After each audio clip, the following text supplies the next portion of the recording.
दोस्तों, आज 23 सितंबर 2024 को शेयर बाजार में फिर एक बार तेजी का रुझान रहा। 148 पॉइंट की तेजी के साथ निफ्टी 25,939 पे बंद हुआ और दोस्तों सेंसेक्स में 384 पॉइंट की धुआंधार तेजी के साथ 84,928 पॉइंट में बंद हुआ। दोस्तों, आज निफ्टी में सबसे ज़्यादा बढ़त Mahindra and Mahindra, ONGC, Bajaj auto, SBI life insurance, Hero motor corp में देखने को मिला, जबकि Eicher motor, Divi's lab, ICICI bank, tech Mahindra और इंडसइंड बैंक में सबसे ज़्यादा कमजोरी रही।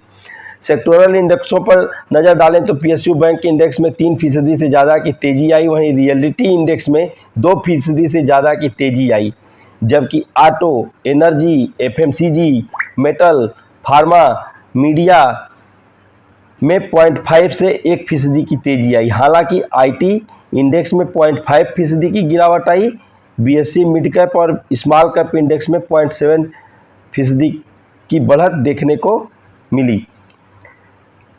दोस्तों, बाजार का रुझान छोटे मझोले शेयरों की तरफ पुनः वापस आ गया है। आज मिड कैप में 0.84% की बढ़त दर्ज की गई, जबकि स्मॉल कैप में 1% से अधिक की तेजी आई और मिड और स्मॉल कैप के फ्रंटलाइन इंडेक्स से बेहतर प्रदर्शन किया। पिछले 2 कारोबारी सत्रों में आई मजबूत तेजी को देखते हुए इंडसइंड शार्ट के लिए काफ़ी ओवरवेट दिख रहा है। ऐसे में बाजार में मुनाफा वसूली देखने को मिल सकती है। अब निफ्टी के लिए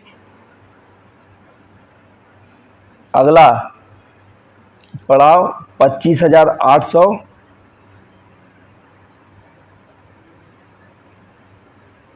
अगला पड़ाव मतलब अगला सपोर्ट 25,800 से 25,850 का जोन रहेगा दोस्तों। और वहीं दूसरी तरफ 26,000 का स्तर एक मनोवैज्ञानिक रेजिस्टेंस के रूप में काम कर सकता है। तो अभी भी आने वाले समय में कहीं न कहीं सेंसेक्स में चार्ट में कहीं न कहीं देखा जा सकता है कि सेंसेक्स के चार्ट में तेजी का रुझान है, जिसको कि आगे हम चार्ट चेक ले लेते हैं। दोस्तों, चार्ट चेक के माध्यम से देख पा रहे हैं दोस्तों, जैसा कि आप देख पा रहे होंगे कि इसका रेजिस्टेंस 24,800, लगभग 24,800 पे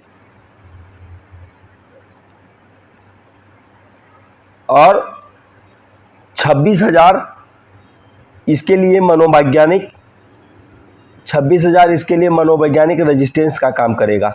24,800 के रेजिस्टेंस को अगर ये तोड़ता है दोस्तों, अगर ये 24,800 के रेजिस्टेंस को तोड़ता है तो वो भी देख लेते हैं कि यहाँ कितनी गिरावट हो सकती है। क्योंकि दोस्तों मार्केट बहुत ज़्यादा बढ़ चुका है, तो कहीं न कहीं इस दौर में प्रॉफिट बुकिंग आने की संभावना भी बन रही है। तो देखिए, ये 24,800 तक रेजिस्टेंस है, लेकिन अगर इससे भी ज़्यादा गिरावट होती है तो कहीं न कहीं ये अगला सपोर्ट 24,000 के आसपास होगा दोस्तों। 24,000 के पास आएगा। तो इसलिए दोस्तों कहीं न कहीं थोड़ी सी सावधानी की भी आवश्यकता है, सावधानी के रुख को भी रखा जा सकता है, क्योंकि आने वाले समय में निश्चित रूप से प्रॉफिट बुकिंग भी हो सकती है। क्योंकि देखिए, इधर कुछ दिनों में पिछले हफ्ते से लेकर अब तक लगभग एफआईआई के द्वारा काफ़ी खरीदारी की गई, जिसके वजह से मार्केट में एक ज़बरदस्त रैली है। आरएसआई इंडेक्स में भी आप देख सकते हैं दोस्तों 74, तो हम लोग ओवरबॉट जोन के आसपास ट्रेड कर रहे हैं। तो इसलिए ये समय निश्चित रूप से कुछ सावधानी भी बरतने का है। लेकिन जैसा कि हमारे जीडीपी के आंकड़े और सीपीआई इन्फ्लेशन को देखा जाए, जो कि 4 से सीपीआई इन्फ्लेशन कम है, तो इन सब डाटाओं के आधार पर और हमारे भारतीय शेयर बाजार में रिटेल निवेशकों के द्वारा डाली जा रही पूंजी इतनी ज़्यादा आ रही है कि उसके कारण भी शेयर बाजार में अत्यधिक तेजी का माहौल बना हुआ है।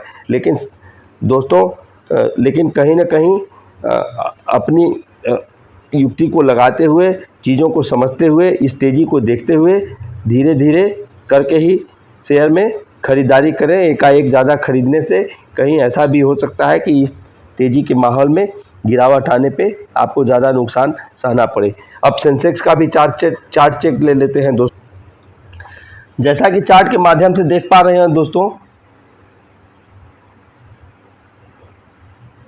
इसमें भी कहीं न कहीं 85,000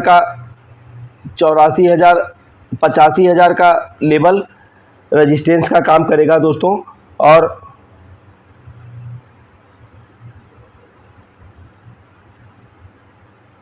रेजिस्टेंस की बात करें तो पहला रेजिस्टेंस 80,858, 80,850 मान लीजिए, और दूसरा रेजिस्टेंस इसके बाद अगर आता है तो लगभग 78,653 पे आएगा दोस्तों।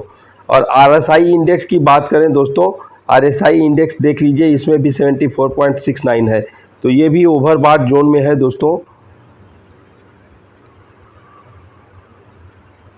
तो इसलिए इस समय शेयर बाज़ार में निश्चित रूप से आपको थोड़ी थोड़ी सावधानी बरतनी है।